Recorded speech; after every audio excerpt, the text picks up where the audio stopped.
I'm John. I'm with the Energy Lighthouse Network. So we're a network of young professionals that try to make it possible to understand tomorrow's energy industry today.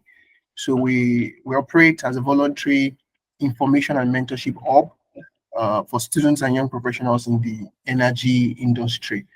Then individually, I am a subsurface operations advisor with the NNPC Upstream Investment Management Service.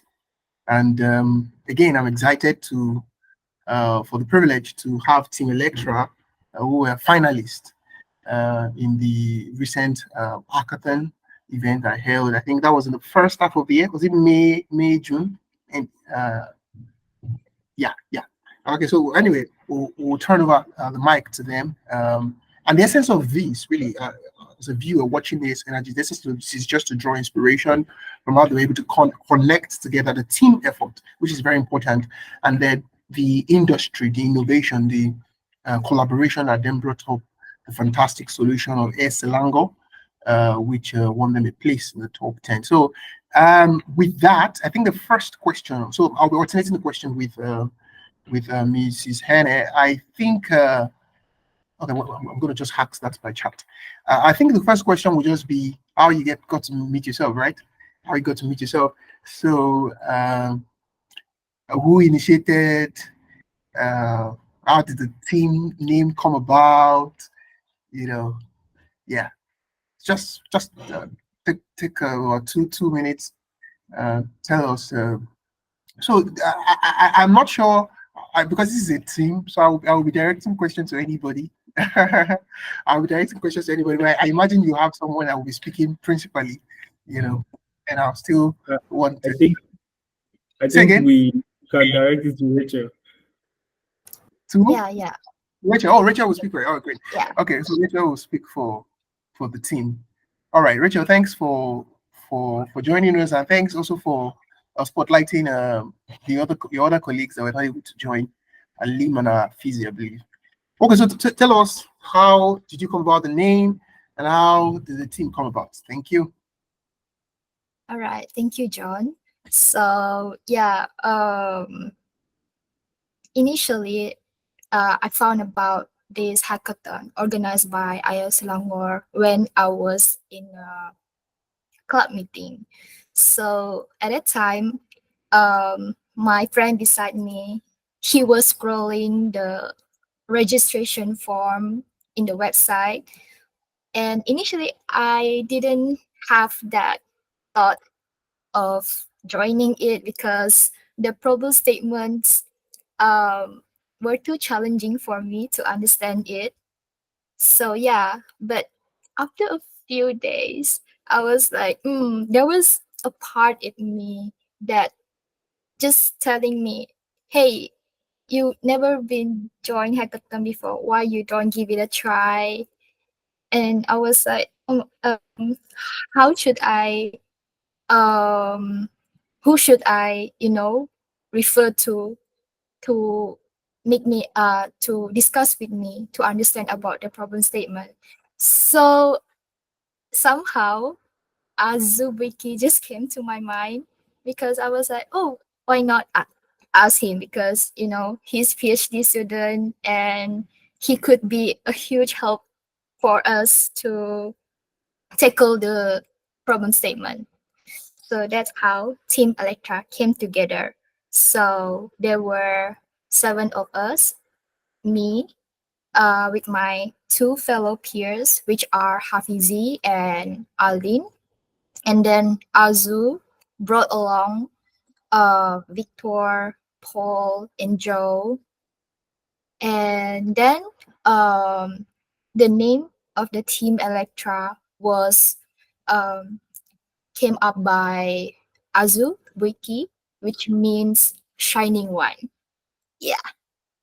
And after a while or so, there were we discussed about the problem statements that we want to tackle. So at the end, we decided there were 3 problem statements overall, and the problem statement that we choose is about developing a smart inventory management system.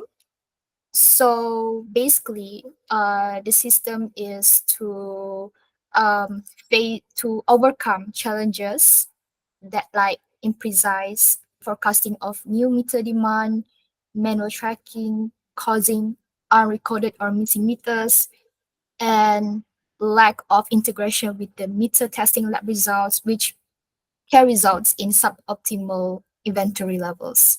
So yeah, we need to develop an advanced system employing intelligence algorithms for more efficient and accurate systems. And this part, I want to give a huge appreciation to Joe and Paul for developing such comprehensive and yeah, very comprehensive and smart system, which me and Aline and Fizi learn about the technical stuff. Yeah.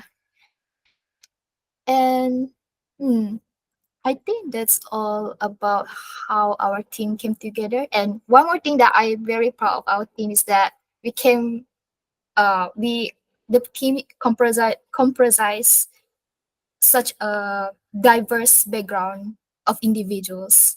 Yeah. I think that's all from me.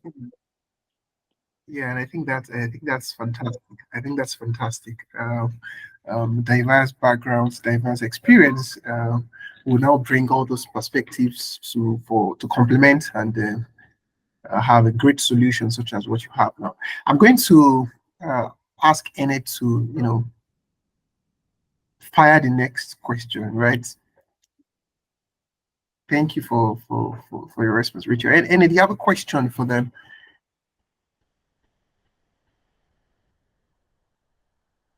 I have a follow-up question to this. Considering the fact that you all had diverse background and it was a huge team working on such novel projects, what's the most impactful one take home you say came from working with such diverse team? What's the most impactful on, let me say, something you cannot forget working with such team? I would say for technical wise, um, for me personally, I do not have. I This is my first time joining hackathon, and I do not have the idea of what are the either platform to be used to develop the front end and back end, and having the accessible platform to communicate with you know professionals such as Joe and Paul. Um, they are being very helpful for me. They are being like understanding and use layman term when explaining about the technical side.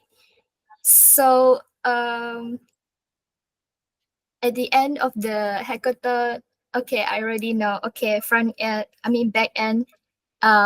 I will use Django, and front end. Oh, it's either to use React.js. So yeah, they give like opportunity for me to explore my career opportunity. Yeah. Thank you for your question. Okay, can I add to that? Yes, yes, you can quickly. Yes. Okay, I think we are putting so much pressure on Rachel. Yeah, like she said, we had a very diverse team, and there are lots of new information, new strategy, and new ideas that came up in time. So first, the name Airselangor. Initially, I was thinking that air was just like the normal air we breathe, not knowing that in Malaysia, air means water. Air means water. So it's a water company. I was thinking it was maybe something different. So I learned that air means water in Malaysia. That was one. And the problem we were solving was something very, very significant.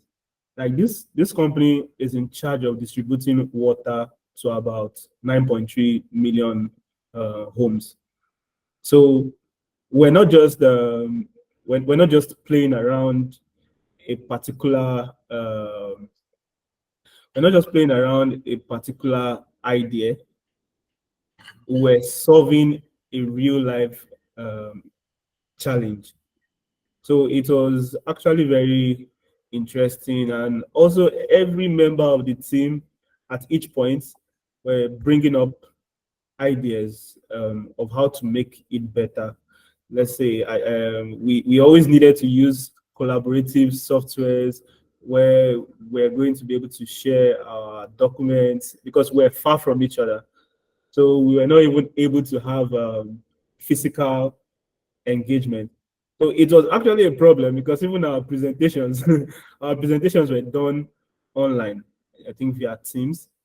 So I think on the final day of presentation, we now found out that physically there was a challenge. Most persons that were practicing presenting online were reading from a particular slip or something. So, but when we now met physically to discuss these our solutions, and you don't have to use the whatever you are using to remind yourself of what to present. It was now a challenge. So we faced different technical little challenge at every point. So it's helped us. It helped us, and I think it's even will make us better in future contests, competitions, presentations, and all that. Yeah, thanks for that addition. I think your addition is quite spot on. I was going to jump on what Rachel concluded by saying in response to Enes' question, saying, yeah, it was more like if I heard you right, it was more like it was a good experience for your career, right? To say, okay, it's not just about learning, it's about solving problems. So I think that's the key word, problem solving, which is what Azuke has just also mentioned, referring to how you were able to face the challenges, whether they were technical or they were even having to do with the presentation. So it's remarkable. Before we go straight to whatever you, because pressed for time, but we'll go straight to the other thing. I just want to hear from, still in the light of this problem, so what were the challenges and how did you go about them? Let's Paul go first, right? Then Emmanuel can add to that. Yeah, so from the technical part of things here. Okay, let me just interrupt. Emmanuel is an external person, he's not part of the team. Pardon me. Apologies for that. It's Joe. I wanted to say. It's Joe. Yes, Paul and Joe. Yeah, thank you. Emmanuel, maybe I'm prophesying. Maybe you are going to become an expert that will win some hackathon some days to come. Hopefully. Yeah, thanks. Hopefully. Okay, I think I can just throw a little light because like there's a way we structured our team. Okay.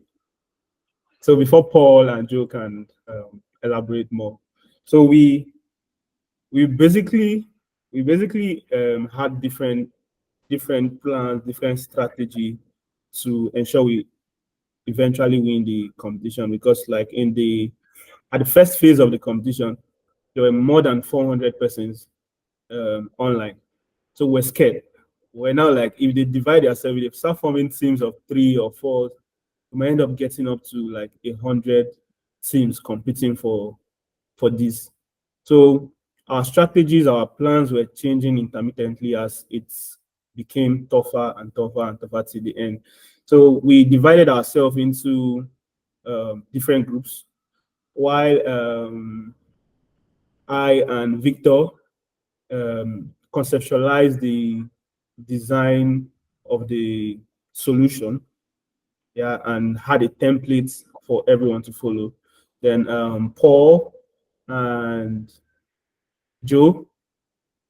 Okay, Joe and Hafizi was concentrated on the AI part because we needed to add something extra to distinguish us from other participants. Then while Paul was concentrating on the data analysis, then Rachel and Aline and Victor were also going through what everybody were doing. So they will be able to present on the day, on the final day of presentation. So we had this structure and we're just going back and forth. So since the idea, the conceptualization and everything were mostly from I and Victor. So on the day of presentation, answering questions and expressing how better our software could behave was done by mostly by me and Victor. So we had three problems. Like I said, we're trying to distribute water to about 9.3 million homes. So the first problem was ways of safeguarding our pipelines. The pipelines that were channeled to different homes. So we thought about that. We were like, if we do this, we need to start doing you need to start having like drones and start making simulations that might get very complex. And it's possible that some persons might have things that are already existing which we don't have. So we just cut that out. The second one was about leak detection, waters leaking across different pipes that could cause loss of pressure and all that. You don't get the exact amount of water you paid for or something.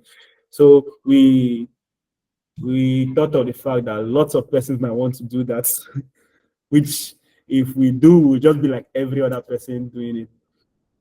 Yeah, because there are lots of correlations about leak detection and all that. So we removed that too out of it. So the last, we're now left with smart metering system. Yeah, then we now had to come out with like a breakdown of how we're going to address that.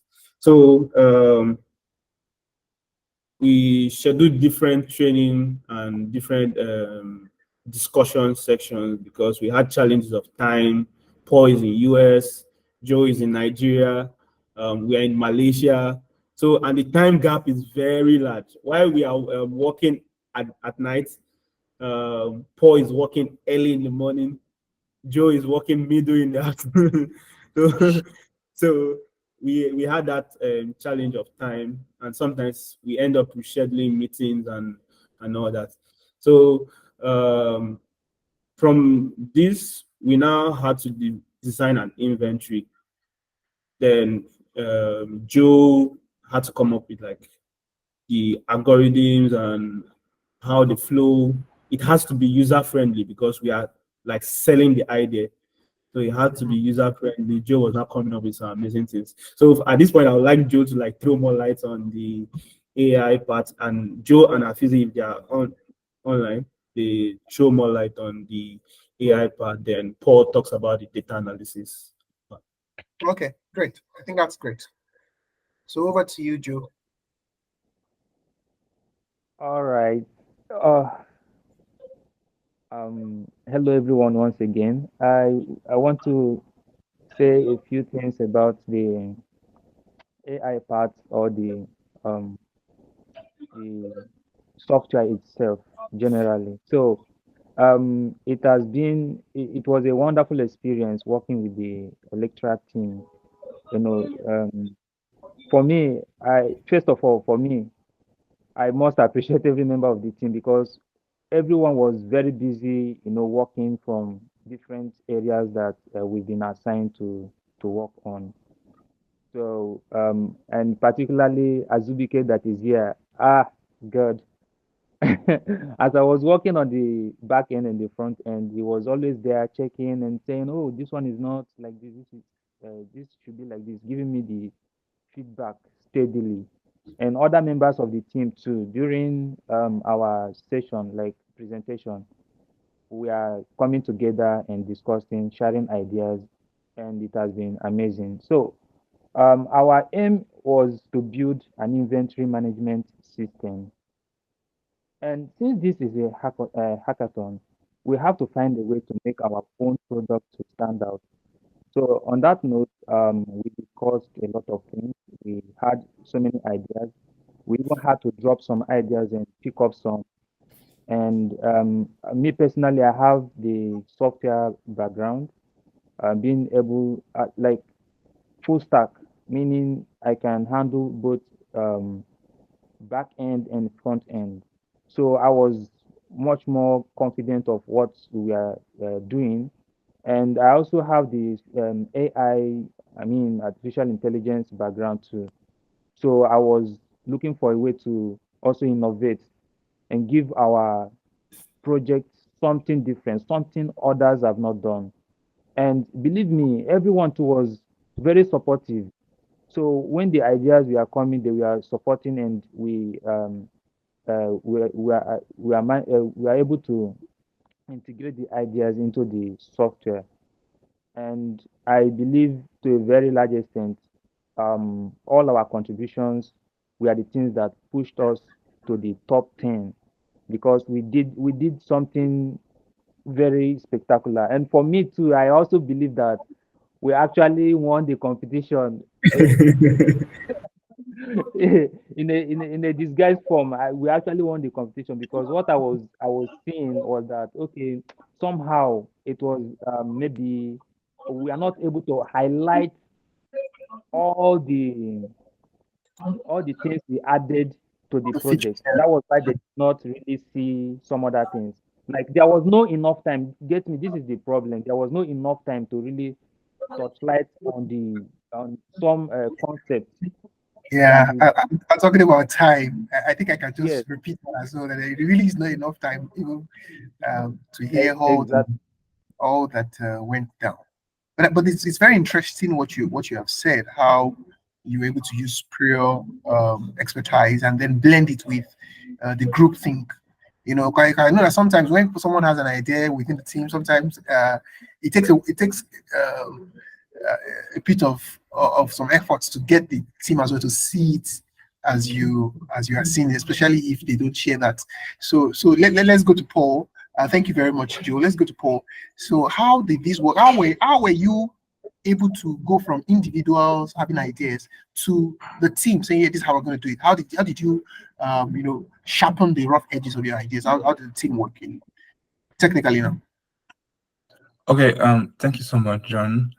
What we did was we already knew what the project was about, right? It was about inventory management system and how we can build like a system to manage the inventory of the company. So we got the data, and from the data, we had to like develop a plan on what our product was going to be, because the idea was to have a product that we can present to them in the competition. So our data, that was data for the company, was kind of like a mess, and we had to look at the messy data, analyze it, and see what was the best approach, right? So the problem that they had in the company was, as regards inventory management, was they had imprecise forecasting. So it was kind of difficult to forecast when the company would need a new meter or when there'll be demand for a new meter. And the issue was that because it's a very large company and they handle a very complex water management system, right? A meter could go bad in a certain station, and they probably don't have like a lot of meters available, probably in the warehouse. So the idea was to have a system that kind of predicts when they would have a demand for a meter, when the meter will probably go bad, that kind of thing. So, but it was supposed to be very complex, and it was supposed to integrate the data, the existing data that they have. So we were kind of solving more like two problems in one, right? The first problem was to build a very state-of-the-art inventory management system.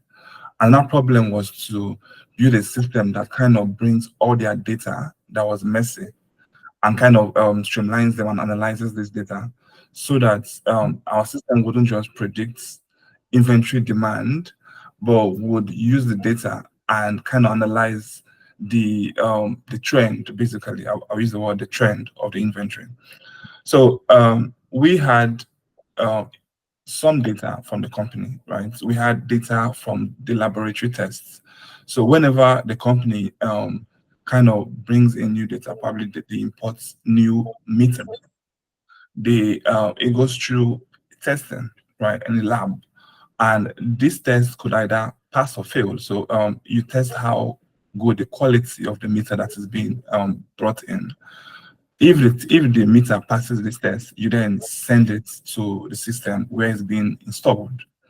But the company didn't have like a should I say, an advanced way to streamline all of this information. So information from the laboratory test from the lab, which is located somewhere in the country.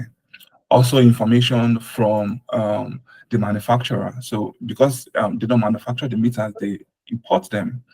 They don't have a streamlined system that has information from the manufacturer, so they know how much meter they're bringing in, which of the meters that they brought in is bad or good after the laboratory tests, what is the age and mileage. Yeah, I think it's age and mileage of the meter. So they could have a meter that is about 5 year old, and they don't know if it's going to go bad in the next year or in the next 2 or 3 years. Or they could have a meter that has been used for like a pretty long time, so it has a high mileage.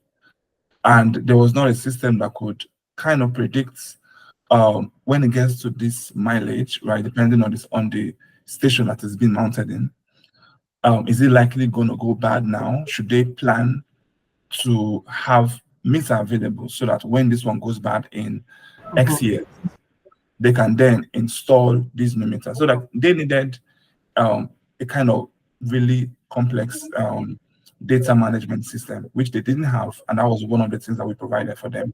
So they also had different types of meters. So because they have a very complex piping system, right? Water management system, basically. They use so many kinds of meters, and these meters were brought in from different manufacturers. So because they are brought in from different manufacturers, they not all of them, right, would have the same shelf life, right, or the same lifespan. So a manufacturer could bring in meter, Yeah. and it goes bad in like 5 years, and a different manufacturer could bring in that same exact specification of the meter, and it goes bad in probably 6 or 7 years. So it was a little bit tricky to look at, okay, which manufacturer or which type of meter is likely going to go bad faster. Yeah. So for meter types, they had different. I think you're so. I can see that you're so passionate about solution that it's almost becoming. You want to train us to become experts at But I appreciate the challenge you were facing, particularly as you. And I know that Emmanuel will also even appreciate this as a project manager when you are dealing with the changes in scope and the different specifications. And I think again, I want to yield to Ene to ask the final question, because when you mentioned 5 years, I looked at the time. I said we have less than 5 minutes in the allotted time for the meeting. So I want Ene to ask the final question, but just to pitch. Even for viewers and for those of us on the call, that this is what it means. It's not just to sit down and talk. It is to actually walk the talk, to create solutions, to solve problems, to face challenges, to complement ourselves in teams. And it's so exciting and inspiring to hear how your solution has come together. And I know that this is not just for the shelf. It's something that will have impact and actually create value. It goes into your portfolios, and you can take it anywhere and everywhere you go. So we're so excited to have Team Electra, and we celebrate you. And I think this is an inspiration. Even I think we have Holiness. Holiness can take borrow 1 or 2 leaves from this, and maybe there's a project you want to carry out as a CDS during your youth service corps. Yeah, that's the essence of connections like this. So I'm going to have any hacks the final question before we call it a day. Thank you very much. All right. Thank you so much, Team Electra. And I want to believe indeed that you won this, because I didn't have to be present at that presentation. And I can tell that this was a good one. I literally can say I have an idea of your project already with this short time. And from the way you all discussed about your project, the vision, the passion was very, very evident. Well done, and kudos to the team.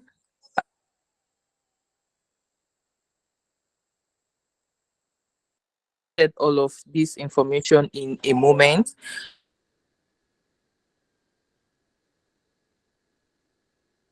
But for a round of, I just want to say that a quick advice to young professionals, or not even just young professionals, anyone who you think or who wants to be a part of this, who is looking forward to something like this in the future.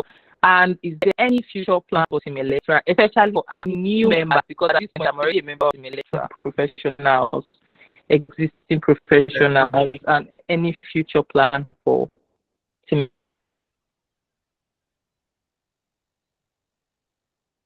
Electra. Thank you very much.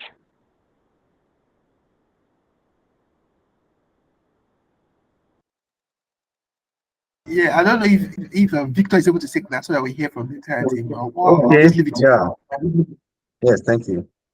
So, advice to students and young professionals. I think first thing is don't limit yourself. There's no limit to what you can actually achieve.